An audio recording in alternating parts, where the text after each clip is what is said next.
Today's podcast is sponsored by Audible. Oi! Get a free audiobook download now and a 30-day free trial at audibletrial.com/nothingbutstatic. They have over 180,000 titles to choose from, and you can get it across all your devices, your Androids, your Kindles, your iPhones, your laptops. Yeah. Stop it. Stop. You're about to, list, Sega Mega Drive. I knew where that was going. About to start listing Stop things that, start about listing things that the service isn't simply not available on. Yeah. But I know where you were going with that. Yeah. It's fine. Stop. Yeah, so that it's good. It's a free trial and a free book. Get the book. Some good books. It's a great service. Go check it out. Yeah.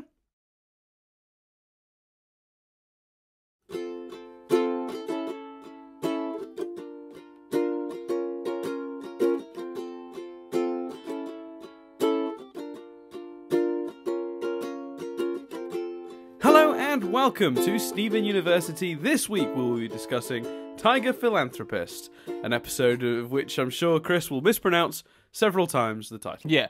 I was going to say, that's my main thing. I'm ever going to be able to pronounce the name of this episode. There was a temptation initially for me to start this with like a really sincere, oh Chris, you know what? Let's just mix it up. You do the intro this week, and set you up for the fall of you trying to pronounce Tiger Philanthropist. Oh, I didn't know what you were doing. I was gonna say you'd have probably seen right through that, right? Straight away, you'd absolutely. been like, no, thank you. Yeah, Phil, absolutely. Phil, like the name Phil, and then anthropist. Philanthropist. Tiger Philanthropist. Philanthropist. Fuck off. The act of philanthropy. Come on, Chris, you could do it. I'm setting it up now so that I'm helping you now so that when you accidentally say it wrong later, I'm reducing the chance of you accidentally saying it wrong later. I thought. Is it helping or is it patronising, Dan? But I would imagine, Chris, it's a little from column A and a little from column B. So, what happened in the episode, Chris? So, in the episode, Amethyst and Stephen are wrestling. They are taking part in the underground wrestling with the same personas they did last time. So, Tiger Millionaire and Purple Puma. Purple Puma. Mm-hmm. And then Amethyst decides to dramatically quit and say that they're done because it's just not entertaining her anymore. So Stephen goes for a donut the next day, as is his want, and Lars is all upset because Lars loved him, and especially Tiger Millionaire, and is upset to see him go. So Stephen decides to return as Tiger Millionaire, except now he's not Tiger Millionaire, he's Tiger Philanthropist. Oh, that was pretty... Yeah, there you go. Come on. Pretty close. That was pretty good. See, you said it was patronising, but if I hadn't have done that, Chris, where would we be? I think the slow clap made it more patronising. Oh no, because I was actually going for legit like applause, except for one person clapping. A single clap always sounds patronising, even if it's meant sincerely. So Stephen's giving away his money, and he's wrestling. He's a bit sad Amethyst isn't there, you can tell that. But he's cracking on, and he notices that Lars still looks unhappy. So next day he visits Lars again, and Lars describes the sequel with, in my opinion, a slightly knowing wink to the audience. Lars describes it as a sequel no one asked for, which was a phrase that was in my mind before he'd even said it. And then that so felt like, we know no one asked for this. But here you go. Tiger Millionaire Part 2. So they go back, and Stephen, he's a child wrestler. It's weird. So Stephen decides to give up, and he tells Amethyst that he's going to give up, and he was only doing it for Lars, but he at the time only really enjoyed it because it was a thing they did together. So Stephen goes back and gives up he says that he's giving up the belt. The gorgeous men and all sorts of the build construction workers, all sorts of other wrestling teams appear and try and take him down when Amethyst reappears as the Purple Puma. And then they decide to end it together. and they get well and truly deliberately beaten by the others. And Lars is outraged, now suddenly a fan of the Tiger Philanthropist, or in general just a fan of them, and he gets dragged away. That's the episode, Dan. Yeah, I just noticed at the end you said it right, Chris. So I just want to make sure. Woo! What are you doing? I just think since the single clap sounded sarcastic, I brought in a whole audience. Still patronising. Why I can't win? I literally can't win here, Chris. This is no. It was good. That was just bizarre. I was like, "What's going on? Is someone here to fix the shower again?" And they're really excited about it. Like, well, I was kind really of worried. Confused. I was kind of worried today because we had a furniture delivery due, and I was like, "I bet you they fucking come during the podcast." Yeah, they came ahead of it, so we're fine. Good. But my other option, Chris, for when you said philanthropist correctly the second time, was to do this. Oh, that hasn't worked. That's shit. That really upset me. My worry is that for those that don't know, every year, Nothing But Static, our other podcast, our fortnightly TV podcast, nothingbutstatic.co.uk, available on iTunes. We every year we do the Statics, which is an awards ceremony where we recap the year and give out awards. And what is now tradition is that we also do the after party, which is the episode after where we get drunk, yes, and just get hammered. And one year you became obsessed with like a sound app which produced noises. So whenever there's even the vague thing that, and it wasn't entertaining, although we thought it was, because we were drunk. So anytime a sound app appears, I get a little nervous. Yeah, I tried to play like what's known as rap horn, that like rap, that horn noise, but sadly it plays through my headphones because I've got it on my phone, and my phone is set up to make the call, so I can't play that sound effect without cutting you off, Chris, which sadly not an option. What do we think then? I think it's fine. I suspect if you are a wrestling fan, it feels like it, as an outsider, and I might be wrong, I feel like it encapsulates whatever the phrasing is, the drama and the theatrics of certain wrestling, and the back and forth, and people going away and then people coming back. So I imagine if your enjoyment is heightened if you're a wrestling fan, of which I've never been particularly into it. I wouldn't say that I'm like anti it. It's not really ever been a thing for me.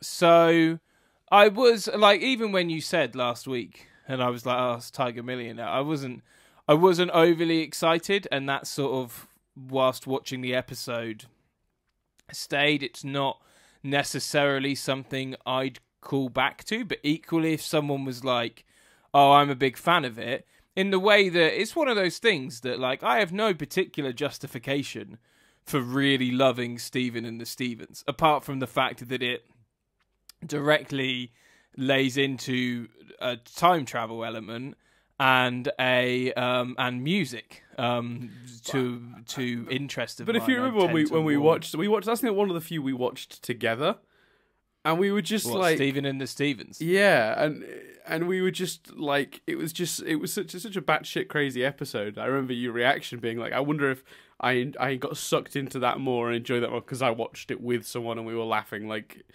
maybe, yeah. But I'd like to think it's still. That's why I would have been. That's why I would have been sucked in and enjoyed it at the time. But it's stayed with me, and I can't tell you. I wouldn't have been able to tell you we watched it together. I couldn't name any episodes we've watched together.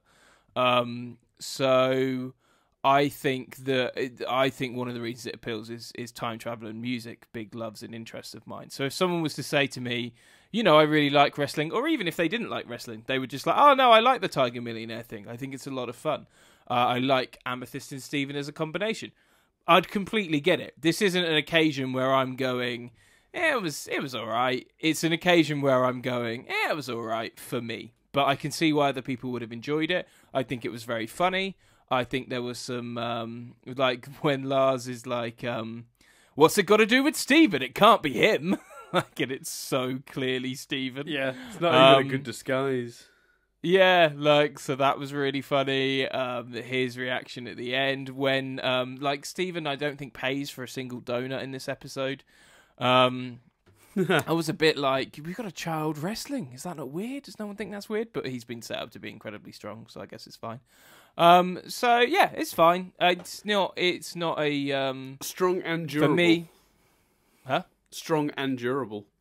Yeah, for me, this was a durable episode. Like, it was cool. It was fine. It was entertaining. But, like, I would, if I wasn't doing this, I'd have watched that episode and gone, cool, and then press play on the next episode. Yes. Yeah. Which, like, I kind of agree with that sort of, that conclusion. There isn't anything necessarily wrong with this episode, but it's the show has come a long way in terms of character development, where they've been able to do some incredible character stuff in silly, otherwise seemingly innocuous episodes. And I think this does do some nice character stuff in that but it's pretty straightforward. Stephen likes the wrestling thing because it's his thing he does with Amethyst. She realizes that's the case, feels bad that she sort of dropped it without really talking to him. And then they go out of it together, the assumption being that they will go find something new to do together, a new thing for them to do. And it's, it's a nice enough sort of character thing, but considering some of the crazy character development they've managed to put into other frivolous episodes, that's pretty straightforward. Do you know what I mean? Like, it's maybe a layer lower than the, it's not, no, sorry, a layer high. It's not as deep as some of the other episodes have managed to go. And I'm not even talking about our crazy mythology ones. I'm talking about some of the sort of more rompy ones. They've managed to, like, hit you out of nowhere with something really dramatic and quite powerful that gives you overall perspective on the character. And while this isn't bad, it's a pretty straightforward sort of premise. It functions within the episode, and you're right, there's nothing wrong with it, but I just don't think it's at the usual standard of the show. Yeah, and I also think it's a strange episode to do after Smoky Quartz. I think that they, as a pairing, that in terms of something new to do together, get to know Smoky Quartz. Like, they've had such, I just can't help but feel that a Stephen and Pearl episode or a Stephen and Garnet episode might not have interested me more. Maybe they didn't have the setup for that like they do with this. Tiger Millionaire stuff exists, but I think when you've got, like, I would have, if you were to say to me Tiger Millionaire sequel or a return to the woman, the punk chick that Pearl met, like Pearl meeting up with her, at this stage amongst fans, she was just referred to as a mystery girl.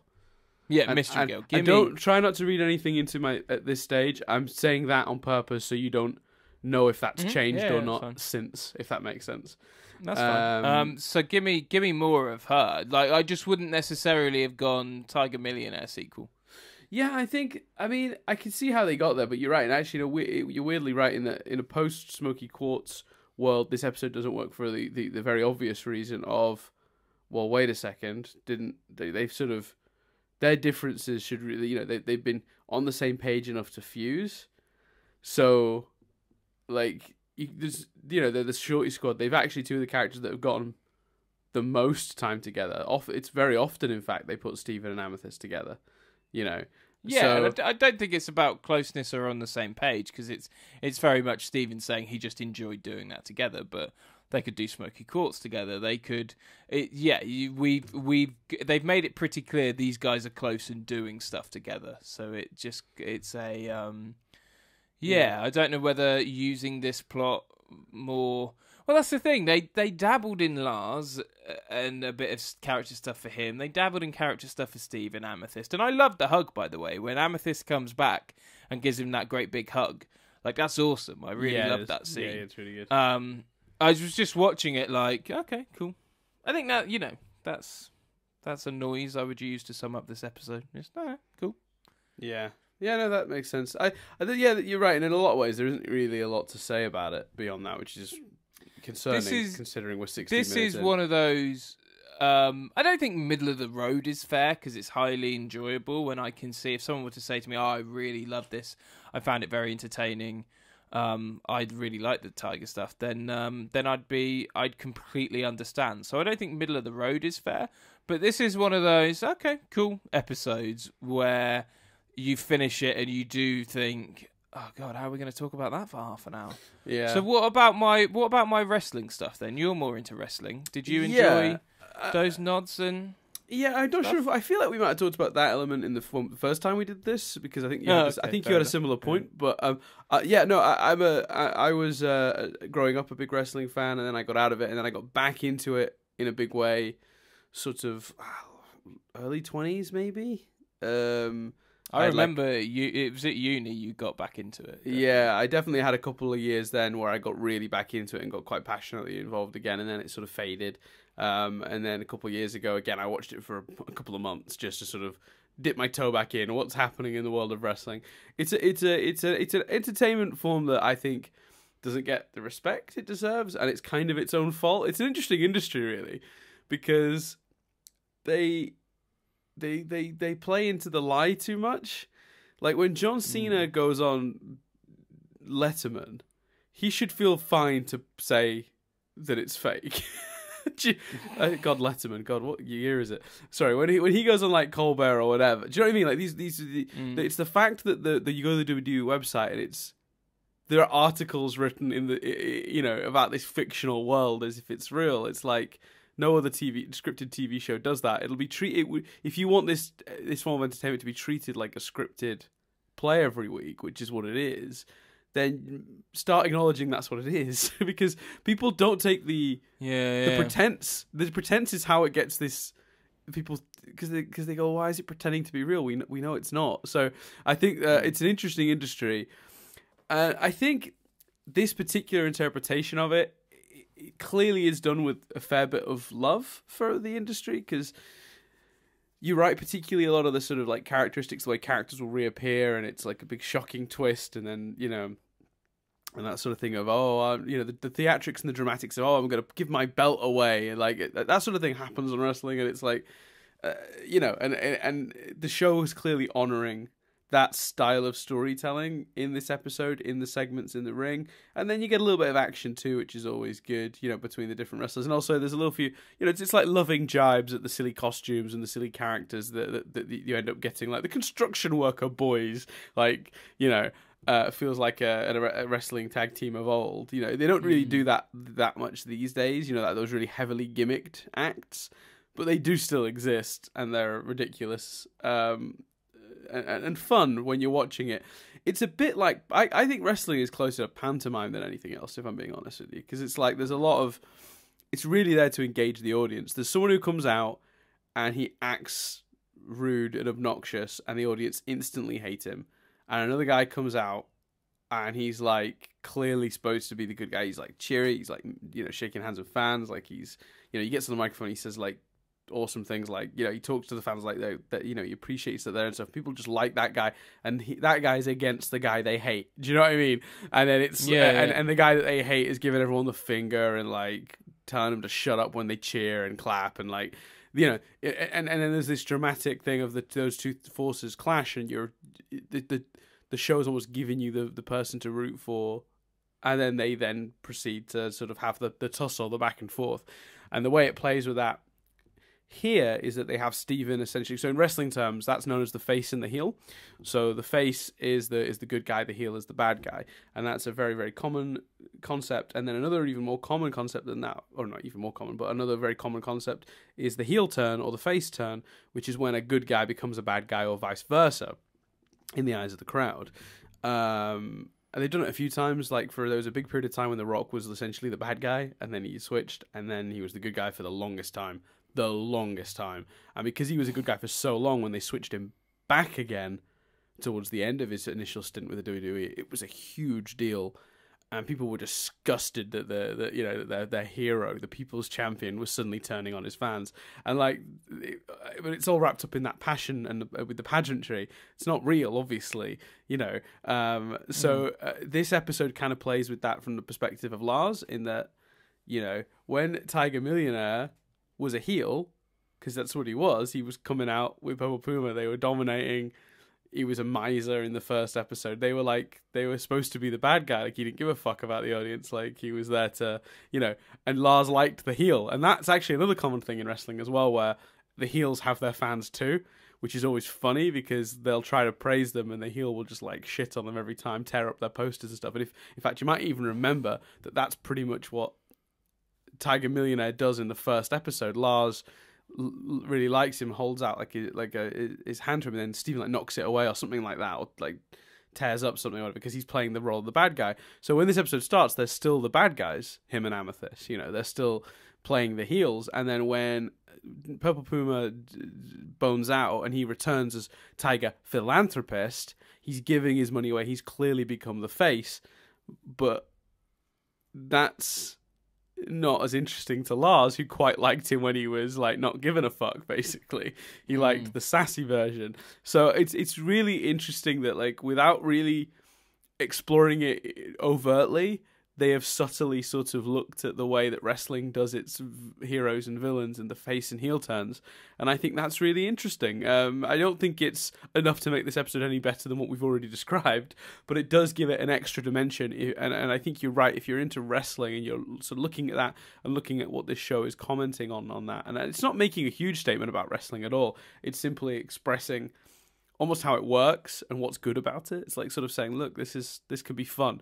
Because again, you go into a theatre, it's a pantomime. There's, it's the he's behind you and a boo when the villain comes on, and the yeah when the hero comes on. It's all very, very, very much like that. And I think the way they've captured that on this show is pretty accurate. I think also though it's kind of weird because Steven goes back 3 nights on the trot to wrestle as Tiger Millionaire, and they've clearly been doing this ongoing since the last. So is this every night? Do they do this every single night? Yeah. And if so, and we don't see it. Yeah. And also, what about all the time Steve? What happened when Steve was in space? Was he just not wrestling? What about the time that exact same warehouse was used for a rave run by Kevin? Or DJ'd by Kevin, I think. Was Kevin the DJ, or was Kevin just an arsehole attending the party? No, Sour Cream Kevin was DJ. Was just an arsehole. Yeah, that's right. So I think Sour Cream was DJing and Kevin was just Kevining about. But yeah, there's questions into the logistics of it, and also wrestlers are generally speaking hired, and they go through what's going to happen beforehand. They don't beat out every punch, but they know the rough ebb and flow of the match, and they know what's going to be said and who's going to come out as a surprise guest. So, this conveniently, because it would be too hard to explain, sort of skips all that and works under the assumption that Steven really is showing up and just saying this stuff and surprising them. But it's all a bit strange. What makes me smile is that I found the first part of that really kind of fascinating, and the parallels between wrestling. I thought all of that was really interesting, and you kind of really using your knowledge, making interesting points, and then you gradually, as a wrestling fan, overthought it too much to the point where you're like, what about the room, Chris? Who rents out where do they wrestle when there's a disco on? What's happening? I don't know any wrestling organization that wrestles every night. Lars and Steven and Sadie and Amethyst are there 3 nights on the trot. What do these people do with their lives? But Mr. Smiley has to run the boardwalk, surely.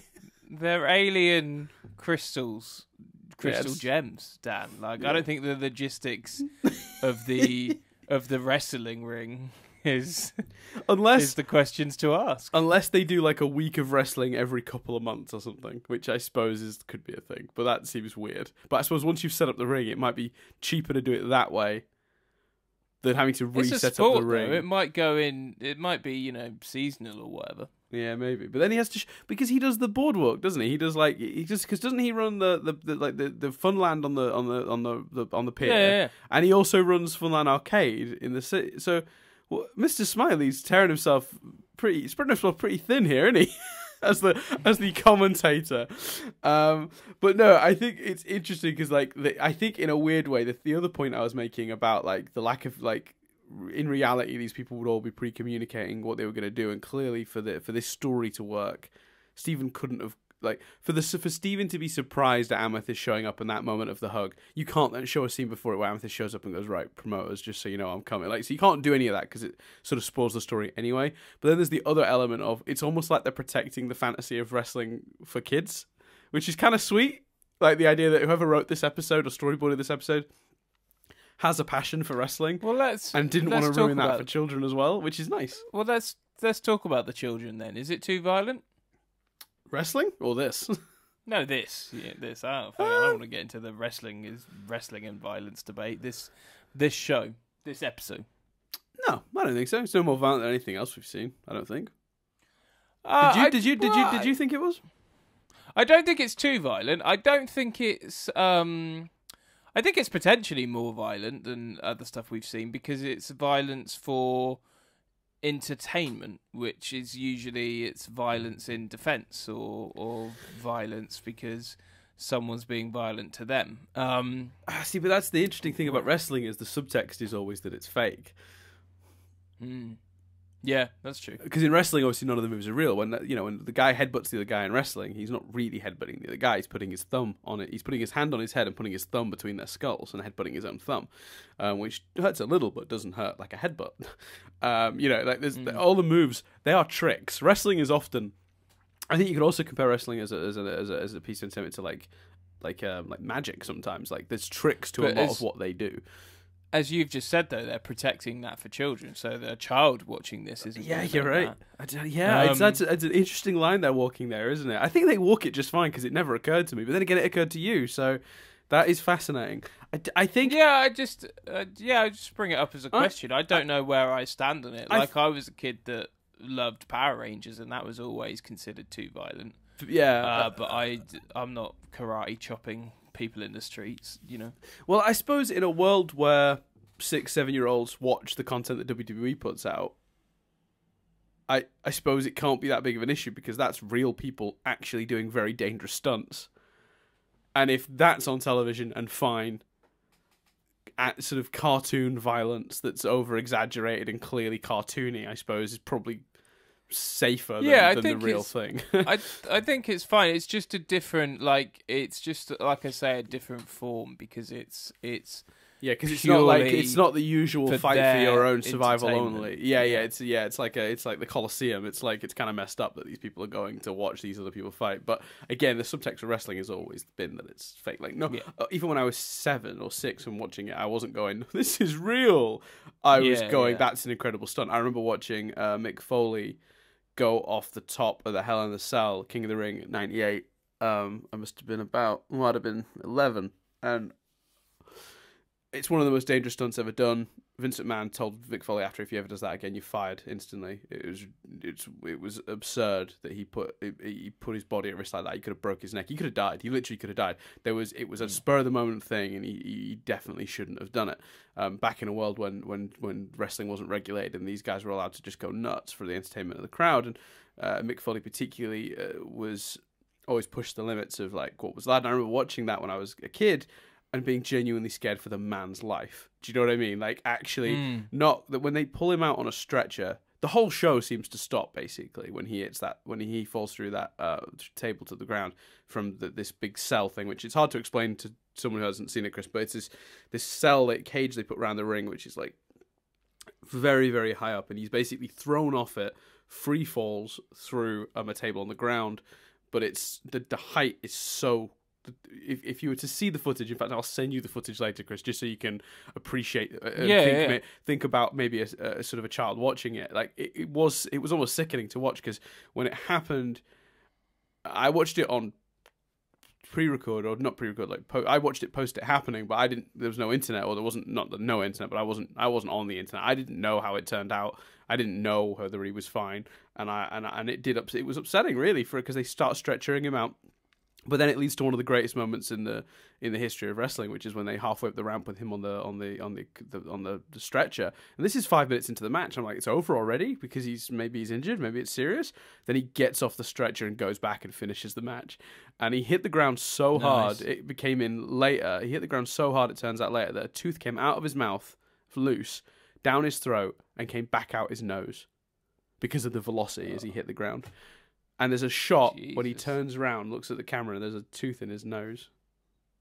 Oh. And like you watch Wow. that back, like now, and it's like this incredible feat of stuntmanship. But as a kid, I was so worried he was seriously hurt, and then when he gets back into the ring, I'm like, oh my god, like that's nuts. And in documentaries since, him and Taker have been like, because it was Undertaker was the guy in the match, have told that story, and like he just chose to start on the top of that cell and whispered, "Throw me off" to the Undertaker, and then that was history. And it was like the idea that such a dangerous thing happened on the spur of the moment, but as a kid, it was really upsetting. So in a world where that got on TV.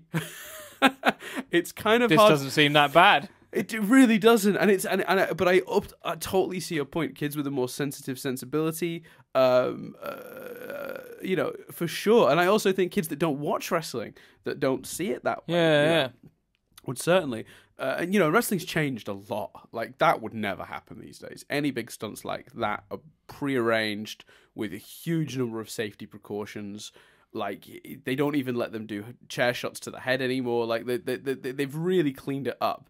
And I think while some people go, "Oh, I liked it better in the days when it was more hardcore," like no, like safety for these human beings. This isn't Rome. You don't get to sort of, put a person against a tiger to see who gets ripped apart quickest. Do you know? It's just, I mean, to be fair, I do lie on my back in the evenings as people feed me grapes. So it's a little bit like Rome. It's very like Rome in your case, then. But I don't think that's a universal thing. Yeah, I think it's just specific to me. Any anything like that? Yeah, I mean, there's probably some. No, obviously there's the Wolves of Wall Street, which are a direct reference to to sort of Wall Street. Yeah, but either the film or the book. But what I love is it's a human with a wolf head and a wolf with a human head. It's the silliest costume I've ever seen. Yeah, it's very funny. I really like that one. That made me chuckle. This was the first episode of the show to drop below 1 million viewers amid just the usual scheduling chaos. The show's been on a steady decline since it started, so it's like, that's, yeah. The Brothers, Construction, the Good Looking Gang, and the Purple Puma are all shown to have their own entrance music, which is actually a real-life professional wrestling thing. So it's basically, if a wrestler is coming to the ring in surprise, it's less impactful to just be like, "Oh, there's someone on the ramp," and you see them running down. There's every wrestler has theme music, and if they're about to come out, that music hits, so the crowd instantly know this person is coming to the stage, and they can look at the ramp and see them emerge. And it gives the whole moment more drama and impact. And it's been used in the past to create moments of drama as well. For example, a wrestler would have their music hit. The person in the ring would turn to face the stage where they would, what's known as the Titantron, where they would come out and walk the ramp down, but they would actually be in the crowd, jump out, and while that person had their back turned, attack them. So like it's a really common thing in wrestling, and it's often used to great effect. And it happens here 2 or 3 times when everyone starts coming out for those tag titles at the end of the episode. So I think that's a really nice sort of nod to wrestling in general. Specifically, I loved that the Brothers Construction theme just seemed to be the sounds of metal and hammers and construction. It wasn't music at all. I thought I loved the way it just kept getting, and then it was like, and he's back. He's not even meant to be here. Like the way it just kept building was entertaining. Yeah, and that's kind of what wrestling is like. It's just silly. It's really it's intentionally silly. I've always thought though. I've always had. And I'm going to put this idea out there now because I guess it's never. When I was younger, I kept thinking like, wouldn't it be great to be the person that finally cracks the code with wrestling and modernizes it? And the way that I figured out the way to modernize wrestling is now the time. Shall I just say it? Because why not? Yeah, present it unless you want to try and sell it at a later date. I mean, I doubt I'd find it, but you do it. You go on. I'll be honest with you, mate. I'm not going to do anything with this information, but someone might. Well, I always thought of doing what you'd call PPW, which is pure pro wrestling, and you do it as a pay-per-view only events like the UFC. And what you do is you don't have a weekly TV show, because no boxers or UFC guys or real combat sport people fight weekly. You take all the pageantry out of it. You take away the guys going to the ring with a microphone, because that's not how it works. And what you do is you do before each pay-per-view, you do a couple of shows, like you do it like a real sport, basically, where you do little sort of like featurettes that explain who the two guys are that are fighting, and you do an actual press conference where they get to talk to each other, and that all gets edited. It's all part of the show, but that's how you present it as real. Like, you legitimately pretend it's a real sport, like in all of the, like, go even further than the WWE do, like, because then it doesn't seem as silly. Because the thing with the WWE is it's obviously fake, so it seems really ridiculous. But if you actually have the guys doing, like, you do a press conference instead of having them come out to the ring and talk, instead of, do you know what I mean? And then they only do the actual combat stuff once a month, and it's just they come out to the ring and they fight, because you present it then like a real life sport. And then I think it would be much more entertaining, or it would revive and revitalize the industry, because right now it's been on a decline as a rule. There'd be less money in it for people, less money from the weekly. The way they do it now lends itself to earning money from it, though. Yeah, but I mean, they don't earn as much from the pay-per-view stuff because there's a weekly TV show. Yeah, that makes sense.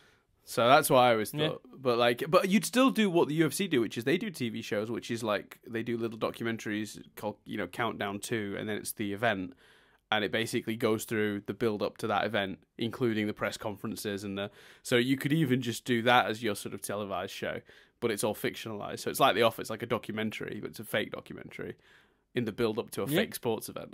That was the way I always thought of it, and that way you don't actually have all these really weirdly contrived reasons for them to actually be speaking, where they like come out like, it's like, wait, if this is supposed to be a sports event, what, someone was just like, yeah, go out and talk for 10 minutes with a microphone in the ring between matches. Like, what? Like that's not a thing that any sport would do. Imagine if they were about to start a football match, Chris, and one of the players went out there, got a mic and was like, right, this other team is shit, we're going to beat them today. Like, you'd be like, what the fuck are you doing, you dickhead? So I don't know, I always thought that would be weird. It would be very strange. It's the only and thing not very sportsman-like. Yeah, exactly. So I don't know, I always thought that would be a fun idea, but no one will ever do it, I don't think, because it's I think it's an industry spinning its wheels. But anyway, different story. Cool. Anything different else? Subject, really. Yeah, we're talking about wrestling. You hit the magic topic for me, which is like something I haven't got to talk about in a long time. I tell you what, if I'd have started a podcast back in like early uni days, maybe I'd have probably been a wrestling podcast would not have been far from my options. I was very into it for a while. It's crazy to think I was that into it, and now I literally don't watch it at all. Like, I don't remember the last time I saw wrestling.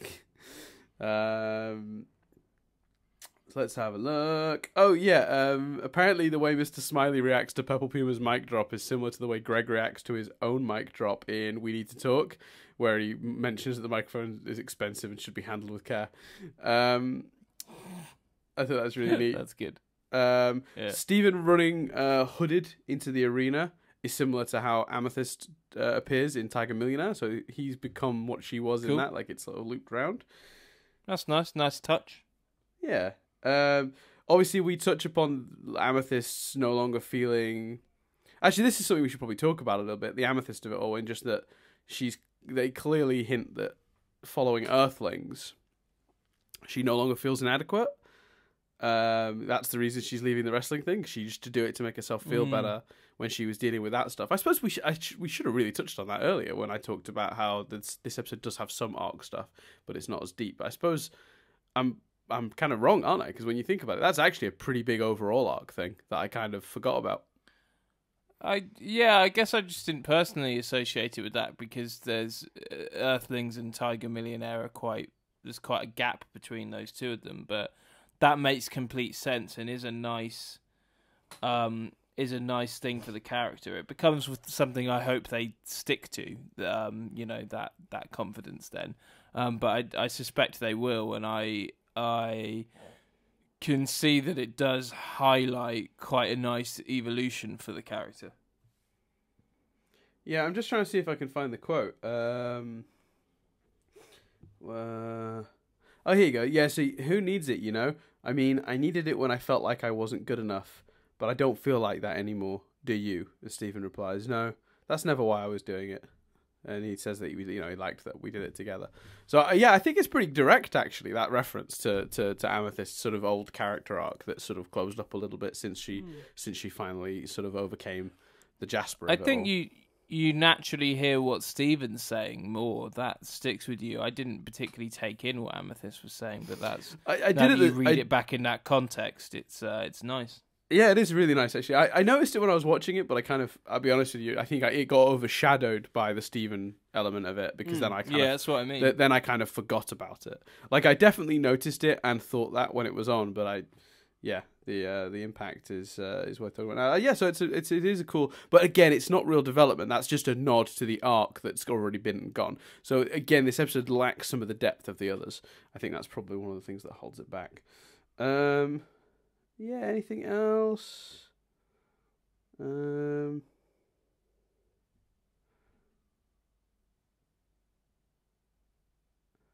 there's some weird... I'm not going to go through these, because every week I notice on the wiki page, or the Wikia page, they've got like the errors, the animation glitches, where like for a second, like Stephen's arm disappears or whatever, and you wouldn't notice it if you're... Oh yeah, I never like doing them. Like, it just feels...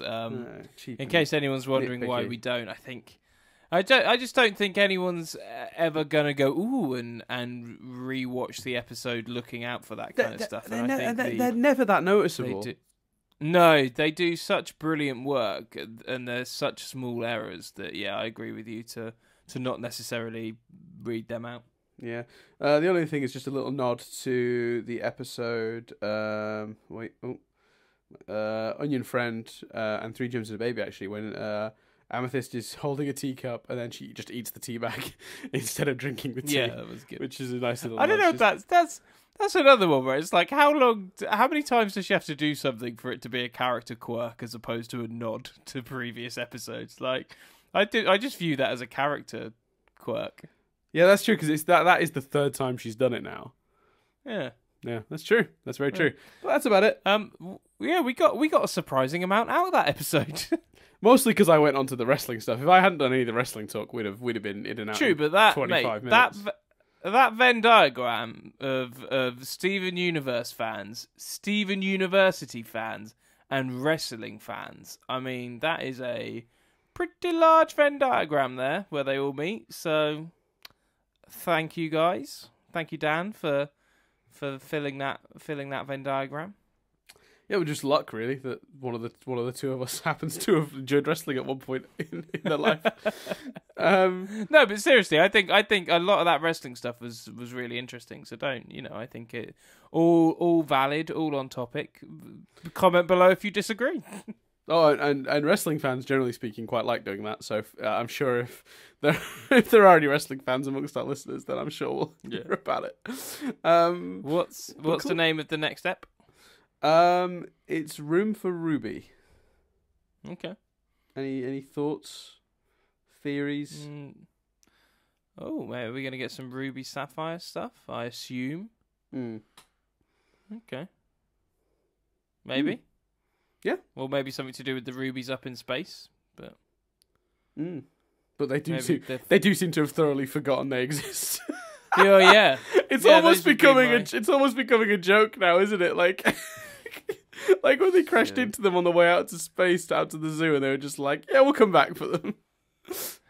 We should say as well before we go, because this is you guys will probably be aware of this because we'd have been running it.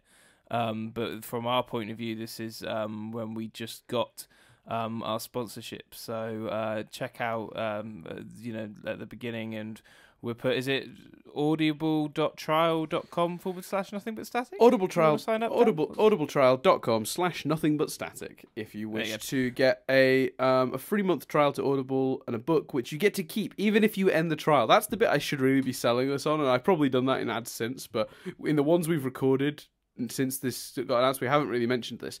You get a free book, and if you decide that you don't want to keep the trial, the book is still yours. That book will sit on your Audible account and be listenable to and be accessible to you in perpetuity, like going forward. There's no gap there. So there's literally no reason at all for you to do it any other way. Like, to just do it, like you get a book. So yeah, it helps us out massively, really does. So if you're not a patron it's or really you've been cool. looking and thinking of a way you can support us for no money, you're welcome to do that. And then if you like the subscription, you keep it. But then you're doing that not for us, but just because you like Audible. And Audible are great. Like I said, I've got the app. I've got hundreds of books on mine stored. So yeah, big recommendation. Yeah, it's a really good service. So go check it out. Mm-hmm. Should we recommend a book, Chris? Is there a specific book you'd recommend people can get on it? I don't know if it's been on previous things, if it's on the advert, but I'm reading Ready Player One at the moment. I'm really enjoying that. I tend to read a lot of autobiographies, and I believe The World of Lee, which is Lee Evans' autobiography. He's a British comedian. A lot of people aren't a fan of his because he does quite, or his more recent shows at least, are quite broadly themed. But actually, his story and where he came from is really fascinating, and it's a really well written book, and I believe it is on there. So yeah. Yeah. If I was going to make a recommendation, either Join Me or Yes Man by Danny Wallace. Both narrated by the man himself. Incredible tales of things that really happened to him. Particularly Join Me had a real impact on my... And I know that I always find with the Danny Wallace books, whichever one you sort of read first tends to have had the most impact on you. I read Join Me before I read Yes Man. But both are incredible tales, and you both totally believe it could happen, but the stories are almost so unbelievable that you could also argue somebody going, that can't be what really happened to you. But he's an unusual fellow that's been on some very unusual sort of adventures in his life, and he reads the book for it. Yeah, he does. Yeah, on Audible. So if you cool. head to Audible, you can get either of those. Dave Gorman's ones as well. Dave Gorman and Danny Wallace are both...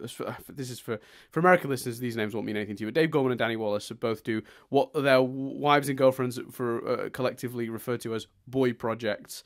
So Join Me is about Danny Wallace sort of accidentally starting a cult. Are You Dave Gorman is about Dave Gorman trying to meet every single Dave Gorman he can find. Yes Man is about Danny Wallace deciding to say yes to everything for a certain amount of time, like everything, and the trouble that gets him into. And then we have Dave Gorman did the Google Whack Adventure, which is the Google Whack Adventure is a hard one to explain, but it's an amazing one. There's books for all four of those, and I believe they're all on Audible and narrated by the relevant parties. So I recommend highly. The Dave Gorman one that might be of interest to listeners is Dave Gorman, America Unchained, where he goes, he travels across America, and he wants to go coast to coast without using any chains of any kind. So it has to be all independent gas, independent food, independent hotels, and that's a great book. And doesn't he go to every state that you can find called Independence? Possibly, yeah. That might be a side thing. I can't remember, but on the journey, he makes the journey take way longer than it needs to because he keeps darting up and down as well as going across. Yeah. And he's doing that to visit towns called Independence, I think, which I think is really very fascinating. The interesting thing about the book is it was documented for a film, but the book kind of the film, it doesn't come across just how much Dave resents the fact that it's a film, because he wanted to do the idea first just for himself, and the idea of making it a documentary was sort of thrust upon him, and they have difficulties with the person filming it, who's got medical issues, a bad back, and you don't, in the film version, you don't quite get the full details of how difficult that element made things, but that is in the book. So it's a good read. So Chris, as we speak right now, I am on Audible and I'm getting that one because that's one of the few Dave Gorman ones I don't yet have. And my Audible subscription, I have my credit for the month, because every month if you keep the subscription going, you get 1 credit per month, which means you can download the whole book. I've not downloaded one this month yet, Chris. Making it that. Oh, there you go. So have you never read that? I saw the documentary that resulted in it, and I was like, well, I don't need to read the book now. Surely it's going to be the same story. But now you've sold me. There's a whole other side to it that I didn't realize. Yeah, the book, in the way that Google Whack Adventure, the book has a lot more details than the stand-up show. It's the same with this. I think the book is, in most Dave Gorman cases, the book is better than the thing that came from it. Although Google Whack Adventure is one of the best stand-up shows of all time. Yeah, so he doesn't usually present his boy projects in the form of a documentary. Anyway, they usually end up being like a PowerPoint presentation or so, sort of slash stand-up show. But yeah, he for some reason with American China, they knew they were going to turn it into a visual thing as he was doing it. He also did something similar for the horoscope one, but that's a whole different story. Anyway, we're well off topic now. Plenty of books for you to download. Definitely check out Audible. 180,000 titles to choose from, and a free book every month. You'd have to live quite long to get through them all at that rate, but there's definitely going to be something for you on there. That's for sure. Yeah, what's not to love? There you go. Cool. That's everything for this week. Do the outro, Dan. If I'm honest, that's everything for this week. I've been Dan Doolan. I've been Chris Billingham. And this is a kind of unsure outro. It's not quite awkward, it's just a little bit hesitant. It's uncertain. But I guess we'll see you guys next week when we discuss Room for Ruby.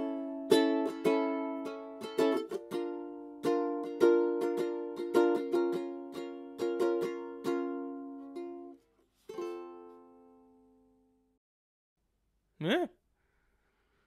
There you go. That's a new thing. An uncertain outro. Replacing the awkward endings. Uncertain endings. I think awkward outros are better. I think actually listeners will tell us that was pretty awkward.